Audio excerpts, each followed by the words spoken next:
Evening students, कैसे हो आप लोग। लास्ट टर्न पे हमने डिस्कस किया laws of reflection, type of reflection, reflection का थोड़ा सा बेसिक इंट्रोडक्शन, सारा पोर्शन हमने कंप्लीट किया। बच्चों, आज की इस वीडियो में हम लोग डिस्कस करेंगे प्लेन मिरर के बारे में।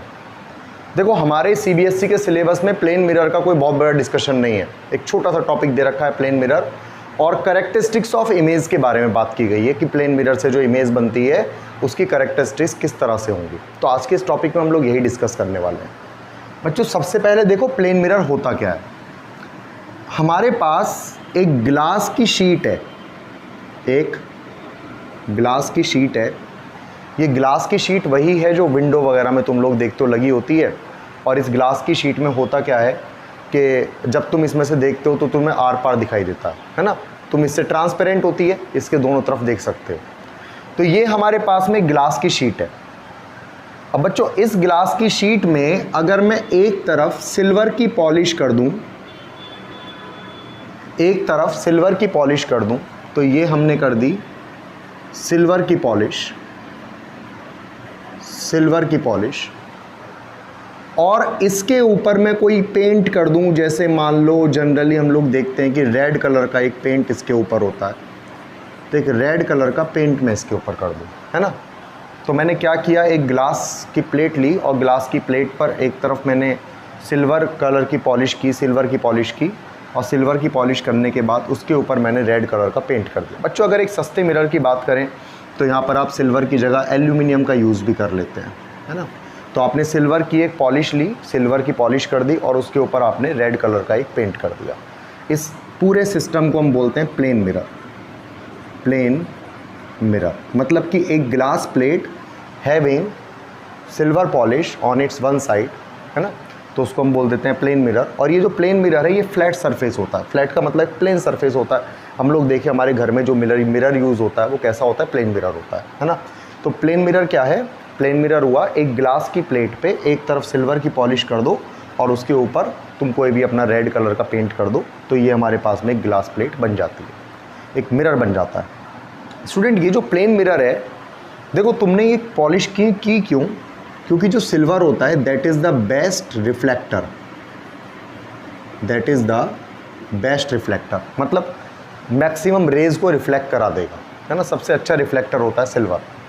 अब मान लो कोई एक इंसिडेंट रे आई, इसके बारे में हम ऑलरेडी पढ़ चुके हैं। इंसिडेंट रे ना इसको क्रॉस कर जाती, इस वाली डायरेक्शन में चली जाती। अगर ये सिल्वर ना होता तो silver is the best reflector. Silver क्या करता है, लाइट रेज को रिफ्लेक्ट करा देता है ना।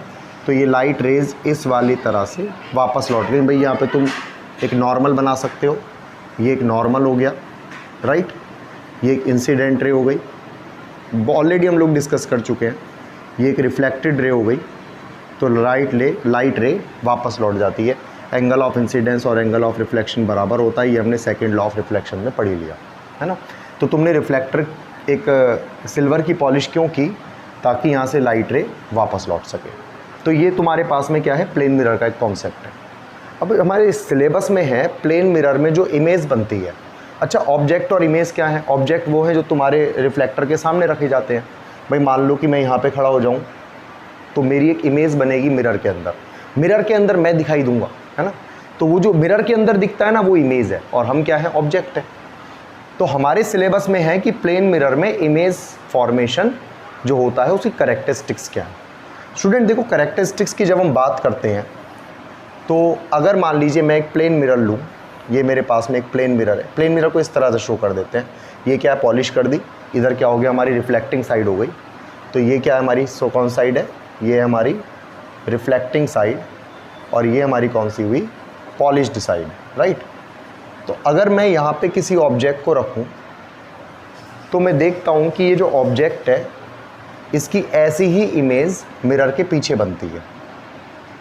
मतलब जितनी हाइट इसकी होगी, मान लीजिए 1 मीटर का ऑब्जेक्ट है तो 1 मीटर की ही इमेज यहाँ पे बनती है। तो जो इमेज का साइज़ होता है वो सेम होता है। तुम लोग खुद ऑब्जर्व करके देखो, तुम लोग एक मिरर के सामने खड़े हो और जब मिरर के सामने खड़े होते हो तो हमारी जो इमेज बनती है वो हमारे जितनी बनती है ना। तो जो ऑब्जेक्ट होता है उसकी जो इमेज बनती है वो मिरर के अंदर बनती है, मिरर के पीछे बनती है और सेम साइज़ की बनती है। अब आप कहोगे मिरर के पीछे कैसे बनती है, तो एक काम करो, मिरर की तरफ चलो, तुम देखोगे इमेज भी आगे चलेगी, पीछे की तरफ चलो, तुम देखोगे इमेज भी पीछे चलेगी। पीछे कहाँ जा रही है भाई, मिरर के अंदर कुछ है थोड़ी, फिर भी इमेज पीछे जा रही है, क्योंकि इमेज कहाँ बन रही है, पीछे बन रही है। अगर तुम ऑब्जेक्ट को पीछे चलाओगे तो इमेज भी पीछे चली जाएगी। तो इमेज का जो साइज़ होता है वो ऑब्जेक्ट के साइज़ के बराबर होता है। बच्चों ये जो ऑब्जेक्ट है ये हमने सीधा रखा है, ये ऑब्जेक्ट कैसा रखा है, सीधा। तो इमेज भी कैसे बनती है, सीधी बनती है, जैसे मैंने बनाया। इसको हम बोलते हैं इरेक्ट इमेज, इरेक्ट ऑब्जेक्ट। और इमेज भी कैसे बनती है, इरेक्ट बनती है। तो इरेक्ट का मतलब हुआ सिंपल, सीधी इमेज।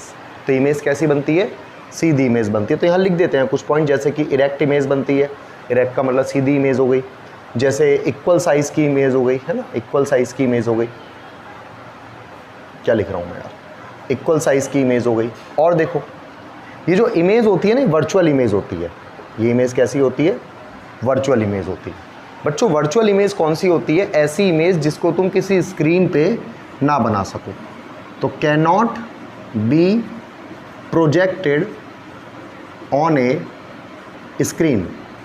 अच्छा अब तुम सोचो एक बात कि अगर मान लो मैं एक सिनेमा हॉल में मूवी देखने के लिए जा रहा हूँ, तो वहाँ पर जो इमेज बन रही है वो मिरर के ऊपर बन रही है, सॉरी स्क्रीन के ऊपर बन रही है। क्या तुम वर्चुअल इमेज को स्क्रीन पे बना सकते हो? तुम्हारे जो चेहरा तुम्हारा दिख रहा है मिरर के अंदर, क्या उस मिरर के अंदर वाली इमेज को तुम किसी स्क्रीन पे बना दोगे? मैं कह रहा हूँ कि भाई यहाँ पे एक मिरर तुम्हारे सामने रखा हुआ है, अपनी इस इमेज को एक काम करो, सामने दीवार पे बना दो, बना दोगे? नहीं बना सकते। तो जिस इमेज को तुम किसी स्क्रीन पे नहीं बना सकते, that image is called virtual image, है ना। तो इमेज इरेक्ट होती है, इरेक्ट का मतलब सीधी इमेज हो गई।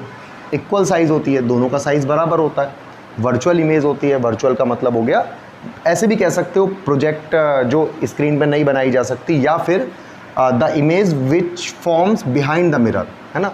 जो ऐसी इमेज है जो मिरर के पीछे बनती है उसको हम वर्चुअल इमेज कह देते हैं। तो इसमें तुम ऐसे लिख दो यार, बिहाइंड द मिरर, है ना। जो इमेज मिरर के पीछे बनती है उसको हम क्या बोलते हैं, वर्चुअल इमेज। ये कुछ मेन कैरेक्टरिस्टिक्स हैं, टोटल हमारे पास 5 कैरेक्टरिस्टिक है ना। तो हमने क्या पढ़ा, हमने पढ़ा सबसे पहले हमारे पास एक प्लेन मिरर है। प्लेन मिरर कैसे बनाया हमने, एक ग्लास की प्लेट के पीछे सिल्वर की पॉलिश कर दी। सिल्वर की पॉलिश क्यों की, because silver is the best reflector. अब यार मान लो कि कोई हल्का मिरर है, कोई सस्ता मिरर है, तो उसमें एल्यूमिनियम की पॉलिश कर दी गई, एल्यूमिनियम भी रिफ्लेक्ट करा देगा। उसके पीछे तुमने क्या किया, रेड कलर का एक पेंट कर दिया और ये प्लेन मिरर तैयार हो गया। रिफ्लेक्टर क्या है, यानी कि तुमने यहाँ पर सिल्वर की पॉलिश क्यों की, क्योंकि अगर इंसिडेंट रे आएगी तो वापस लौट जाएगी, क्योंकि ये उसको रिफ्लेक्ट करा देगा, वरना तो इंसिडेंट रे इस वाले पाथ पे चली जाती है ना। अब हम बात करते हैं कि जब हम मिरर के सामने खड़े होते हैं, मान लो ये मैं खड़ा हूँ, है ना, या तुम खड़े हो, तो यहाँ पे खड़े हो, तो तुम देखते हो तुम्हारी जो इमेज बनती है सीधी बनती है। यार कभी ऐसा हुआ है कि तुम ऐसे खड़े हो सीधे सीधे और जो इमेज है वो उल्टी बन गई हो, भैया तुम्हारे पैर ऊपर दिख रहे हो, सर नीचे दिख रहा हो, है ना, ऐसा नहीं होता ना। तो जैसे हम खड़े होते हैं सीधे, वैसी हमारी इमेज सीधी बनती है। तो दोनों सीधे बनते हैं, सीधे का मतलब हो गया इरेक्ट, सीधे नहीं इरेक्ट, हम भी इरेक्ट, हमारी इमेज भी इरेक्ट, है ना। तो दोनों कैसे बनते हैं, इरेक्ट। तो इमेज कैसी बनती है भाई, इरेक्ट बनती है। जितने बड़े हम हैं उतनी बड़ी इमेज बनती है। ऐसा थोड़ी है यहाँ पे खड़े होकर हम बाल बारे हैं, इमेज छोटी सी है, वहाँ पे खड़े होकर बाल बारी है, हमारे बिल्कुल सामने आंखों में आंखें डाल के बाल बाए जाते हैं, है ना। तो इसका मतलब क्या हुआ कि बराबर के होते हैं। तीसरा क्या है, तीसरा हमने देखा वर्चुअल होती है। वर्चुअल का मतलब हो गया मिरर के पीछे बनती है, मिरर के पीछे बनती है। सिंपल समझो, मिरर के पीछे जो इमेज बन रही है वो वर्चुअल है। बाकी डेफिनेशन की बात आ जाए तो भैया can not be projected on A screen, that type of image is called virtual image, right. Student यहाँ पर जो डिस्टेंस है, मान लो ये 5 मीटर की डिस्टेंस है, तो ये वाली जो डिस्टेंस होती है ये भी 5 मीटर की होती है ना। दोनों डिस्टेंस बराबर होती हैं, मतलब distance between object and mirror is equal to distance between image and mirror. तभी तो मैंने बताया तुम पीछे हटोगे तो तुम्हारी इमेज भी पीछे हटेगी, क्योंकि जितनी डिस्टेंस तुम मिरर से बढ़ाओगे उतनी ही डिस्टेंस वो इमेज भी मिरर से बढ़ाएगी, है ना। तो यहाँ पर हम एक पॉइंट और लिखते हैं, distance between image and mirror equal to distance between object and mirror. दोनों की डिस्टेंस बराबर होती है, राइट, दोनों की डिस्टेंस बराबर होती है। तो ये हमारी 4 कैरेक्टरिस्टिक्स हुई, एक कैरेक्टरिस्टिक और है उसको बाद में डिस्कस करेंगे।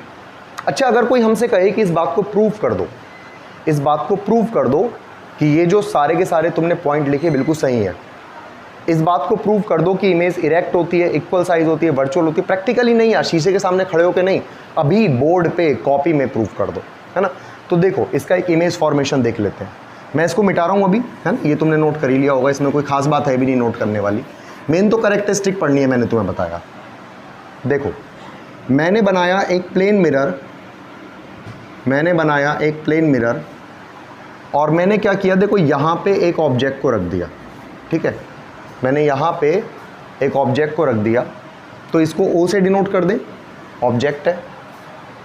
अब इसमें है क्या, देखो एक बात ध्यान रखो कि इमेज बनती कैसे है। इमेज फॉर्मेशन के लिए तुम्हें कम से कम 2 रेज की रिक्वायरमेंट होती है। रेज कौन सी भाई, लाइट रेज, है ना, तुम्हें कम से कम 2 लाइट रेज की रिक्वायरमेंट होती है। ये दोनों लाइट रेज रिफ्लेक्शन के बाद जिस पॉइंट पे मिलेंगी, ये दोनों लाइट रेज रिफ्लेक्शन के बाद जिस पॉइंट पे मिलेंगी, इमेज फॉर्मेशन उसी पॉइंट पे हो जाएगा। फिर सुनो, ये दोनों लाइट रेज रिफ्लेक्शन के बाद जिस पॉइंट पे मिलेंगी उस पॉइंट पर इमेज बन जाएगी। ये दोनों लाइट रेज रिफ्लेक्शन के बाद जिस पॉइंट पे मिलेंगी उस पॉइंट पे इमेज बन जाएगी। तो देखो मैंने क्या किया, ये एक ऑब्जेक्ट को रखा सामने, मिरर के सामने, ध्यान से समझना बिल्कुल। अब मुझे इसका इमेज फॉर्मेशन करना है। मैं क्या करता हूँ, पहले एक काम करते हैं, इसके हेड का इमेज बनाते हैं। सर है हमारा सर, इस सर का इमेज बनाते हैं, सर की इमेज बनाते हैं सर की इमेज बनाते हैं भाई। तुमने एक रे को चलाया सीधा, एक रे को चलाया ये सीधा एकदम, ठीक। दूसरी रे को तुमने ऐसे करके भेज दिया, किसी भी एंगल पे भेजो, इधर भेजो इधर भेजो, तुम्हारी मर्जी, पूरी तरह से तुम्हारी मर्जी। हमें 2 रेज चाहिए इमेज बनाने के लिए, हमने 2 रेज बनाई, जैसे मन करा वैसे बना दी। अब एक बात बताओ, ये पॉइंट ऑफ इंसिडेंस है ना, ये पॉइंट ऑफ इंसिडेंस है, तो भाई ये तो नॉर्मल हो गया। अगर ये पॉइंट ऑफ इंसिडेंस है, ये पॉइंट ऑफ इंसिडेंस है, तो ये तो नॉर्मल हो गया भाई, ये एंगल 90 है ना, तो ये नॉर्मल हो गया। लाइट रे जब नॉर्मल के अलोंग जाएगी तो वापस भी तो उसी पाथ पे लौटेगी। याद करो न्यूटन का क्या यार, second law of reflection. Second law of reflection कहता है कि अगर लाइट रे नॉर्मल के अलोंग जाती है तो उसी पाथ पे वापस भी लौट जाती है। क्यों? क्योंकि एंगल ऑफ इंसिडेंस और एंगल ऑफ रिफ्लेक्शन दोनों जीरो हो जाते हैं। एंगल ऑफ इंसिडेंस जीरो हो गया ना, यही तुम्हारी इंसिडेंट रे है, यही तुम्हारा नॉर्मल है, तो एंगल ऑफ इंसिडेंस जीरो हो गया। एंगल ऑफ रिफ्लेक्शन भी जीरो हो जाएगा। सेकंड लॉ कहता है angle of incidence equal to angle of reflection. तो दोनों इक्वल हो गए, दोनों इक्वल हो गए, तो यहाँ पर एंगल ऑफ इंसिडेंस भी जीरो हो गया और एंगल ऑफ रिफ्लेक्शन भी जीरो हो गया। लाइट रे जिस पाथ से आई थी उसी पाथ पे वापस लौट गई। लाइट रे जिस पाथ पे आई थी उसी पाथ से वापस लौट गई। तो ये हमारे पास में हुआ एक पहली वाली रे, है ना। पहले वाली रे जिस पाथ से आई उसी पाथ पे वापस लौट गई। पॉइंट क्लियर है ना, जिस पाथ पे आ रही है उस पाथ पे वापस लौट रही है। क्यों? क्योंकि ये लाइन नॉर्मली तो है और जो लाइट रे नॉर्मल के अलोंग आती है भाई वो उसी पाथ पे वापस लौट जाती है। ये मैं तुम्हें ऑलरेडी बता चुका हूँ। अब इस वाली रे पे आ जाओ। ये लाइट रे पहुंची इस वाले पॉइंट पे तो ये बन गया पॉइंट ऑफ इंसिडेंस। ये लाइट रे पहुंची इस वाले पॉइंट पे तो ये बन गया पॉइंट ऑफ इंसिडेंस। अगर ये पॉइंट ऑफ इंसिडेंस बन गया तो ये बन गया नॉर्मल। समझ रहे हो बात? अगर ये पॉइंट ऑफ इंसिडेंस बन गया तो ये बन गया नॉर्मल। अगर ये नॉर्मल है तो ये बन गया एंगल ऑफ इंसिडेंस। देखो ये लाइट रे इस वाले पाथ पे पहुंची, इस वाले पॉइंट पे पहुंची, this point is called point of incidence. Point of incidence पे तुमने एक लाइन खींची that is perpendicular to the plane, इसको तुमने बोल दिया नॉर्मल। अगर ये नॉर्मल है तो नॉर्मल और इंसिडेंट रे के बीच का एंगल तो एंगल ऑफ इंसिडेंस होता है। तुमने सेकेंड लॉ में पढ़ा है angle of incidence equal to angle of reflection होगा। तो अगर मैं इसको एंगल ऑफ रिफ्लेक्शन बना दूं तो ये रिफ्लेक्टेड रे बन गई, है ना भाई। इंसिडेंट रे आई, टकराई, वापस लौट गई, एंगल ऑफ इंसिडेंस और एंगल ऑफ रिफ्लेक्शन बराबर हो गया। ये वाली लाइन तुम्हारी पहले नॉर्मल बन गई। अब मैंने तुम्हें बताया जहां पे 2 रेज रिफ्लेक्शन के बाद मिलती हैं वहां पर इमेज बन जाती है। अब सोच के देखो, ये वाली रे रिफ्लेक्शन के बाद ऐसे चली गई, ये वाली रे रिफ्लेक्शन के बाद ऐसे चली गई। क्या ये दोनों रेस कहीं पर मिलेंगी? भाई ऐसे जा रही हैं, ऐसे एक दूसरे से दूर जा रही हैं, तो भाई पास मिलने का मतलब ही नहीं है। कैसे मिलेंगी? देखो अगर पैरेलल हो तो कहीं नहीं मिलेंगी, पैरेलल नहीं हो तो ज़बरदस्ती मिला दो। कैसे मिलाओगे? इस वाली रे को पीछे बढ़ा दो ऐसे करके, इस वाली रे को पीछे बढ़ा दो ऐसे करके। देखो यहाँ पे तुम्हारे पास इमेज बन गई। तुमने कह दिया भाई इस इमेज को आई बोल दिया, ऑब्जेक्ट को तुमने ओ बोला था, इमेज को तुमने आई बोल दिया। क्यों बन गई यहाँ पे इमेज? क्योंकि रिफ्लेक्शन के बाद ये लाइट रे इस तरफ चली गई, पीछे बढ़ा दिया, तुम कह रहे हो इस पॉइंट से आती हुई दिखाई दे रही है, ये लाइट रे इस पॉइंट से आती हुई दिखाई दे रही है, तो भाई इसको तुमने क्या बोल दिया, इमेज बोल दिया। बात समझ में आई?